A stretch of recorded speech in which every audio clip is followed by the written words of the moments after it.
If you're a real estate investor and are wondering how to raise and leverage private money to make more profit on every deal, then you're in the right place. On Raising Private Money, we'll speak with new and seasoned investors to dissect their deals and extract the best tips and strategies to help you get the money, because the money comes first. Now here's your host, Jay Conner. You know, growth takes place in the valley. Typically, growth does not take place when you're on top of the mountain. And I started teaching people about private money and how they can earn high rates of return safely and securely, and how they can be protected without attaching a deal to it. Because here's a writer downer: I make the rules. You see, I said at the beginning of the show, institutional money that you borrow, they make the rules. In this world of private money, we're not asking for a mortgage, we're offering. Take 100% responsibility for everything that happens in your life. And in that first chapter, there's an amazing formula that will set you free on learning how to make choices. Welcome back to the Hustle and Grind podcast, the show where we dig into why real entrepreneurs trade comfort for conviction. This isn't about vanity metrics or overnight success. It's about the stories behind building a reputation that actually matters.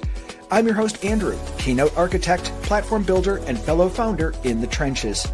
Today, I'm sitting down with Jay Conner, the real estate investor and private money expert who turned rejection from a banker into a seven-figure business. Jay started in real estate back in 2003 doing deals the traditional way: big down payments, origination fees, personal guarantees. But when the 2008 crash hit and his banker cut him off, he had to rebuild from scratch. That's when he discovered the power of private money and developed a system that helped him raise over $2 million in just a few months. Now he runs a highly profitable business in under 10 hours a week. Let's get into it. So, Jay, I'm honored to have you on the podcast today because you are in a space that I am very passionate about, and that's private money. So I'm really looking forward to having a great conversation with you today. Andrew, thank you so much for inviting me along to come about and talk about the topic that I'm so excited about, private money. Why in the world am I so excited about that? Because private money's had more of an impact on my real estate investing career than anything else that we have ever employed into our business. It was the biggest game changer. It still is today. I've never missed out on a real estate deal for not having the funding ever since February of 2009. Absolutely. And I think it's something that a lot of people don't think about. Whenever I ask somebody, how much is your 401k making? I have not gotten, even people who are pretty sophisticated investors, I haven't gotten a single answer that was direct. I think it's making this, and it was never a very good number. I think a lot of people don't realize there's other options out there and they're not that hard. So that's why I'm really looking forward to kind of getting into the conversation about what this looks like. But first thing I want to do, like many others, you ended up with the crash of 2008 was a major pivotal moment in your life. I think major. The polite way to say that. And a lot of people had this issue as well. So do me a favor, tell me the story about 2008, what happened to you and how you pivoted. Sure. Well, you know, growth takes place in the valley. Typically, growth does not take place when you're on top of the mountain. Well, my wife, Carol Joy, and I, we met my very first Sunday in town at church in Wichita Falls, Texas. We've been living here in eastern North Carolina ever since 1988. We started investing in single-family houses in 2003, full-time, here in a very, very small market. Our total target market's only 40,000 people, but we'll do on average 2 to 3 deals a month. Average profits right now are $86,000 per deal. I do not share that to brag or come from a space of ego. I share that to make a point, and that is there's an argument to be made that you can be a big fish in a small pond and sort of dominate your market. That's why we do, and that's why our average profits are $86,000 each. We started investing in 2003, Andrew, and from 2003 until January 2009, our first 6 years of investing, what we did is I went to the local bank, and here's how I got my deals funded. I go to the local bank, I get on my hands and knees, I put my hands underneath my chin, and I say, please fund my deal. And my banker would make me pull up my skirt, so they could look at all my personal assets, pull my credit report, look at my financial statements, and they made all the rules. In fact, that's what most people think you have to do when you're borrowing money for real estate is he who has the cash makes the rules. So that's what I was doing. Well, that worked out okay, until January 2009. Andrew, I was sitting right here at this desk. Maybe hard to believe for you and some of your audience to know we actually still have landlines here in my office with cords attached to it. But anyway, I was sitting here at my office. I picked up my phone here and I called up my banker. His name was Steve. He was working for BB&T at the time. Nowadays it's called Truist. And Steve and I had a great relationship for 6 years. Steve was the main funding source using institutional money for my single family houses the first 6 years. I called up Steve in January 2009. I had 2 houses under contract to buy. They in total represented over $100,000 in profit between those 2 deals. So I called him up. I told him about the 2 deals, and Steve and I had this kind of conversation many times for 6 years. I didn't know anything was different. And so I learned immediately over the telephone, Steve informed me that my line of credit for my real estate investing had been shut down with no notice. And I said, Steve, what in the world are you telling me my line of credit is closed with no notice? We got a great, business relationship here. We've done a ton of deals. Why are you closing my line of credit? Steve said, Jay, don't you know there's a global financial crisis going on right now? I said, no, I don't know anything about that, Steve, but I know one thing. You just gave me a global financial crisis. I don't have a way to fund my deals, particularly these 2 deals. He said, sorry, Jay, we are just not loaning any money out to real estate investors. So I hung up the phone. Andrew, I sat here at my desk for a moment, and I asked myself a very important question. I want to share this question with you and your audience. It's very powerful because, the power is asking the right questions. And I asked myself, Jay, who do you know that can help fix your problem? And by the way, these people running around saying every problem's an opportunity. I want to throw up and be the Kool-Aid guy that runs into a brick wall. I didn't have a problem. I didn't have an opportunity. I had a problem. Yeah. Let's face it. I had a problem. So I asked myself, who can help me fix my problem? Immediately, it was immediately when I asked myself that question, I immediately thought of Jeff Blankenship. He was living in Greensboro, North Carolina at the time. Carol Joy and I know him for many, many years from singing at gospel Christian events. And he was investing in single family houses in Greensboro, North Carolina at the time. I called him up and I told him what had just happened with my banker. And Jeff said, well, welcome to the club. I said, what club are you talking about? He said, the club of having the bank shut down your credit. He said, my bank just shut me down last week. Now, this was January 2009. My first thought was, well, I'm talking to the wrong dude here. I said, well, Jeff, how you going to fund your deals? He said, well, have you ever heard of private money? I said, no. What's private money? He says, well, let me ask you another question. He said, have you ever heard of self-directed IRAs? I said, no. What's that? He said, well, a self-directed IRA, as I understand it, is a third-party custodian company approved by the IRS that allows individuals to move current retirement funds over to their company. Then they can lend that money out either tax-deferred or tax-free to us real estate investors. I said, Jeff, I don't have a clue what in the world you're talking about. I said, how am I going to learn about private money? He said, well, there's this guy down in Jacksonville, Florida by the name of Ron LeGrand that can teach us all about private money. I said, well, what is it? He said, I don't know, but Ron says we can get a lot of it for our real estate deals. So Jeff and I went to my very first real estate investing conference and seminar, which was Ron LeGrand's seminar all the way back in 2009. I learned about private money. I came back home, and what did I do? I raised $2,150,000 in less than 90 days. And how did I go about doing it? I decided that I was going to go about raising money without ever asking for money. And you know what's interesting, Andrew? To this day, this is 2025. To this day, I've never asked anybody for money, and I've never pitched a deal. And people say, Jay, how in the world do you get all that money for your real estate deals and you never pitched a deal? Well, there's two parts to it, and then I'm going to turn it back to you, Andrew. First of all, I tell people it's very hard to raise money until you own the real estate between your ears and get your mindset right. So the first thing I did is I put my program together that I was going to offer without any deals attached to it.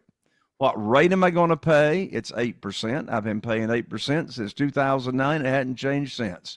No origination fees.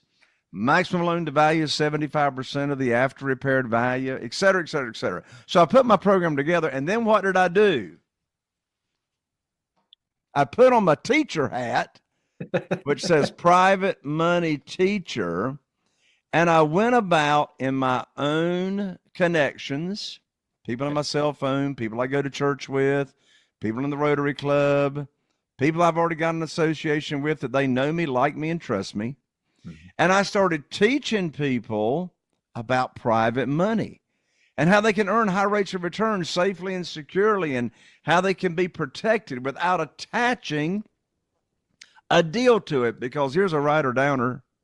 Desperation has got a smell to it, meaning if I'm talking about private lending opportunity and I got a deal attached to it, I'm already saying in so many words, I need you to fund my deal. I'm already sounding desperate. When's the worst time in the world to be trying to raise private money? When you need it for a deal, right? And so I wanted to establish these relationships and teach people. I did a private lender luncheon, and I got a pledge of $969,000 from one private lender luncheon with no deals attached to it. So then how do I get my deals funded without ever asking? And then I'll turn it back to you, Andrew. I'm going to share with you right now, with you and your audience, what I call the great news phone call. Here's the script. The great news phone call. Andrew, let's say hypothetically you're one of my new private lenders. Let's say you got $150,000 in a previous 401k at a previous employer. You're not happy with what it's doing. I've taught you the program. I've taught you the interest rate, how you can get your money back in case of an emergency, how you're protected, being named as the mortgagee on the insurance policy, and all that kind of good stuff. And you love it. You love the program. You say, Jay, I'm interested in that. I'd like to do that. And I say, okay, well, I don't have a deal for you today, but I'm going to put your money to work for you just as soon as possible. So a week or two goes by, and I call you up, Andrew. Here's the exact script, the exact words that I say to Andrew to get my deals funded 100% of the time.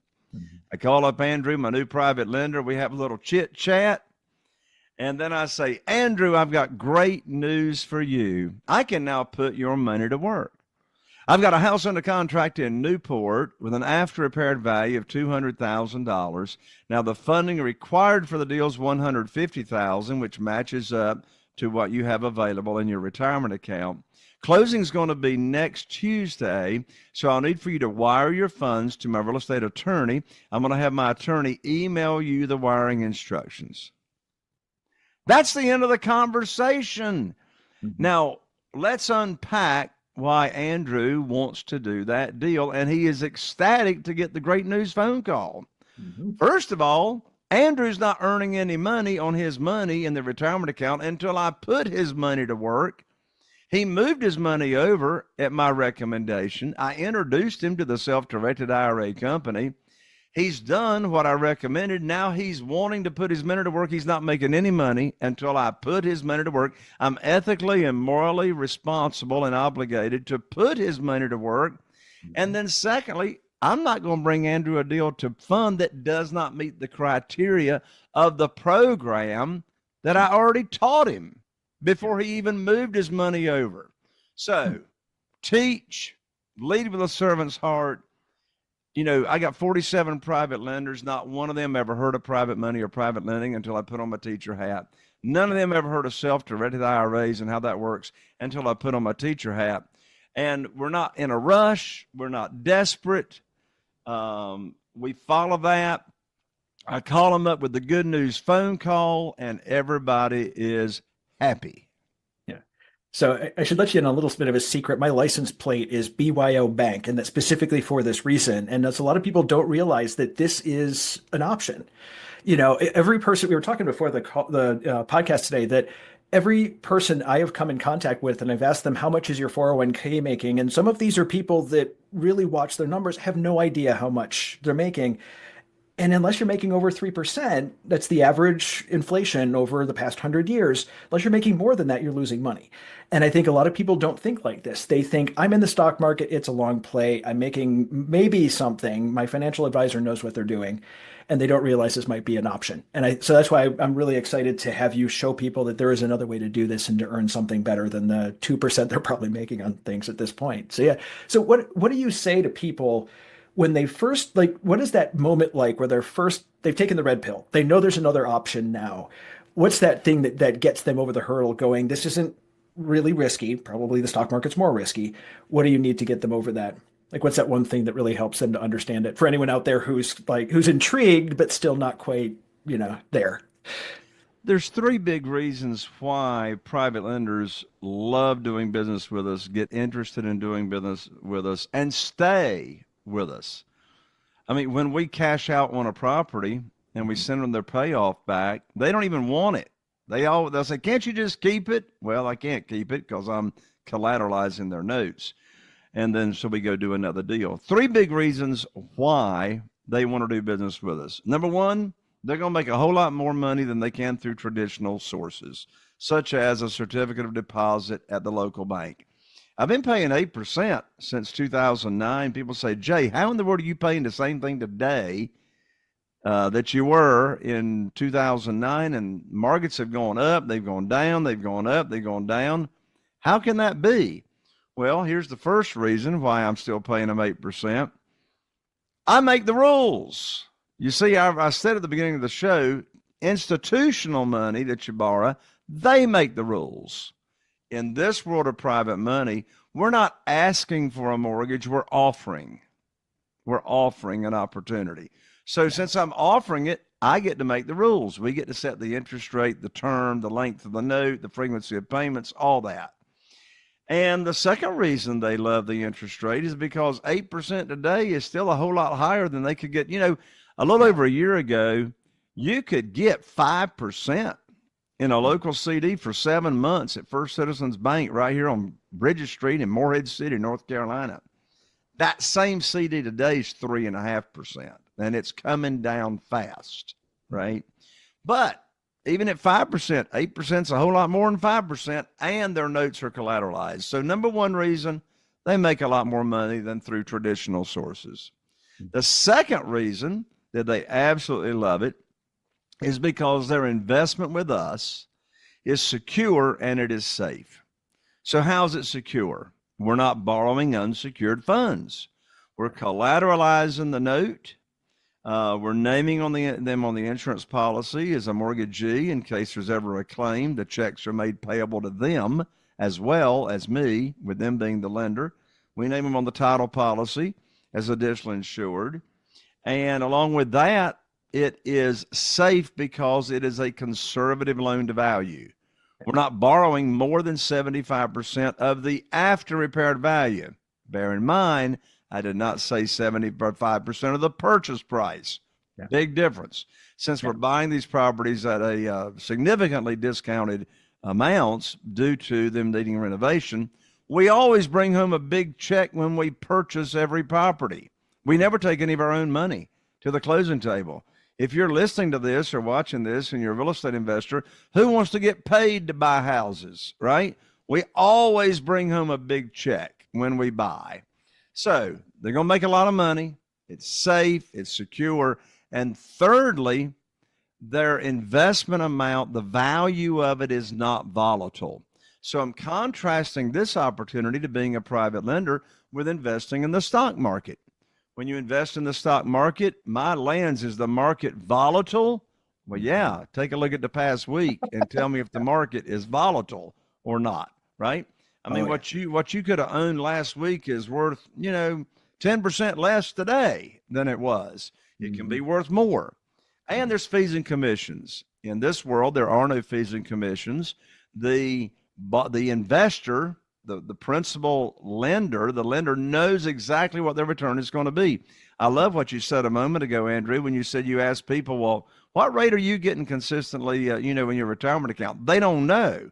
No. Well, a private lender knows exactly what their rate of return is going to be. It's like putting money in the local bank.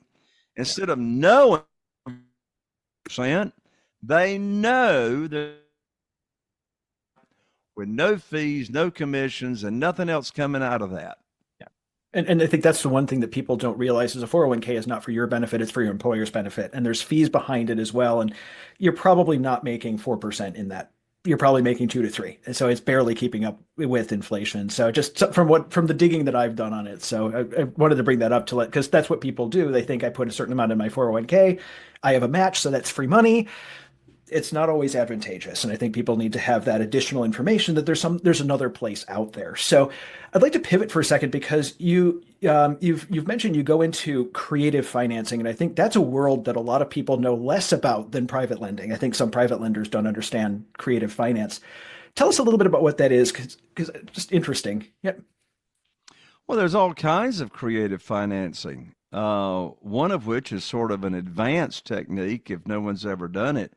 But one way to have creative financing is to combine more than one strategy together on the same deal or the same transaction.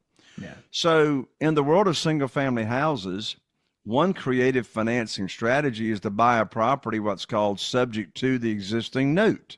Mm-hmm. So a seller will sell you, a motivated seller that's looking for debt relief will sell you their house and agree to keep the mortgage in their name, and you agree to make their payments, and if they have any back payments, bring those payments current. And so over 90% of people within the last 3 years refinance their properties. And you're talking 3 years ago, interest rates of 3%, 2.75%, 3.25%. So when you buy a property subject to the existing note and the seller is keeping that mortgage in their name and you're making the payments, you essentially just inherited a 3% interest rate, right? Now, along with that, you can combine private money and borrow private money if there's equity in the property, because you got to protect your private lender. So if there's equity in the property, you can borrow private money and collateralize that note in what we call second position or a junior lien position. And the key is you'll want to add what's owed on the first mortgage to the amount of private money you're borrowing in second position. Add those two together, divide by the after repaired value of the property if you're going to renovate it, and you still don't want that total loan to value to exceed 75%. So creative financing, well, some people would call private money in and of itself creative financing. It's definitely not institutional money. Another creative financing scenario could be if you're buying a single family house and let's say the seller owns it free and clear. So now the seller can be the bank, take a note back, and you make monthly payments to the seller if they're interested in longer term income and not having to pay tax on that sale amount. Well, if there's equity in the property, and there should be, then you can again borrow private money and put that in second position, because first position is the note that you gave back to the seller, and you could use private money in second position and combine those two strategies together. So there's all kinds of creative ways to buy a property without using institutional money. And I wanted to mention that too, because this is an additional kind of feather in the cap of this is not as risky as people think it is there's more than one way out of a real estate transaction. I mean, it's not like you buy the house, you do this, and it's not exactly the same formula every time. There's a lot more creative ways to do it. And so that way, then if something goes wrong, you pivot. And that's what I love about real estate, particularly single family houses. There's always multiple exit strategies. Yeah. I mean, you can get the property under contract. You could wholesale it if you want to and not stay in the deal, get a wholesale assignment fee, and, wham, bam, you're done. I've never wholesaled a deal in my life. I don't have anybody to wholesale it to. And plus, I like staying in the property and staying in the deal and making the big profits. But you can wholesale it if you want to stay in it. If you don't want to do anything to it, you can turn around and sell it on lease purchase or rent to own. And the longer you own a property, if you do it right, the more money you should make. You can rehab it, put it in the multiple listing service. You can do what I did years ago when the market was really slow. I rehab it, put it in the multiple listing service, and offer it for lease purchase, rent to own. And if I sold it on lease purchase, I would force them into credit repair and take about 18 months to get their credit cleaned up to where they could actually get a mortgage and cash me out. So again, as you say, Andrew, multiple exit strategies always. Exactly. And it's one of the nice parts about real estate is there's a lot of advantages to it. And I don't think enough people really take advantage of it. And they think it's going to be tenants, termites, and toilets. And no, there's another side to it, being the bank is the ultimate. So I had a friend of mine cash out. He had 90 doors, crashed out everything, and is now the bank. And that was his ultimate play, is being that bank. But the other thing I wanted to touch on really quickly is a last question, because it's something that I've seen done regularly, but a lot of people don't understand. They know like first and second, third position on a title, meaning, if there were a foreclosure, the first person gets paid, then the second person gets paid. It kind of rolls downhill. But there's another way to do this. So let's say there's 3 different lenders on the property. You could put them all in first position. And it's something that not a lot of people, not all states, only some states can do this, but is that a strategy that you use as well? Yeah, I've never done that, Andrew, and I'll tell you why I haven't. Sure. But then I'd like to come back to you for you to tell the audience how you can do that, in case someone's in a state that can take advantage of that. So when I have multiple lenders, I disclose to the lenders on the promissory note what position that note is in. So I use larger amounts for the purchase of the property. So whoever's got the most money goes in first position if I'm using more than one lender on the property. And then the smaller amounts I can use for renovation. So I would disclose on the promissory note if they're in second position or third position. I've never had a problem with it doing it that way, because all of my private lenders have been taught by me. I taught them this world. And so there's a super high degree of trust that's cranked into these transactions. But if you're talking with a private lender that knows about this world, there's some private lenders that refuse to be in a junior lien position. They only want to be in a first lien position. So Andrew, please talk through the logistics of how you do that.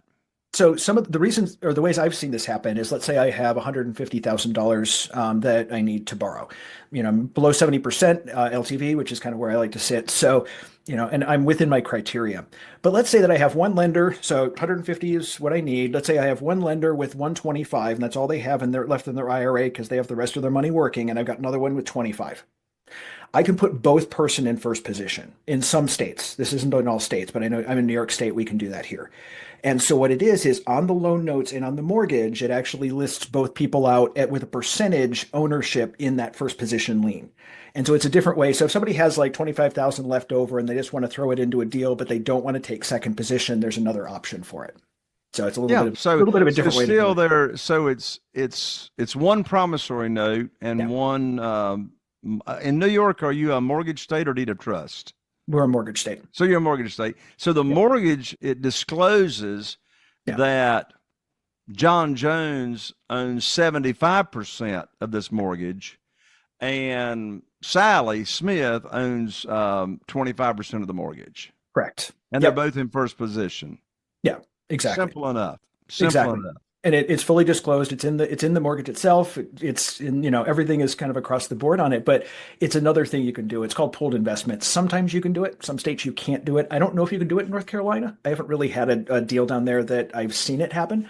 So I don't really have too much data on it, but it is an interesting concept that a lot of people don't know is an option, especially if you got a little left over in your 401k because you're using all your money, or you're in your IRA. You're using all your money. You have a little bit left over. You want to make sure we use every penny. So I want to go back to CDs. I call CDs can't decides, because that's where you put when you can't decide what to do with your money. That's funny. That is funny.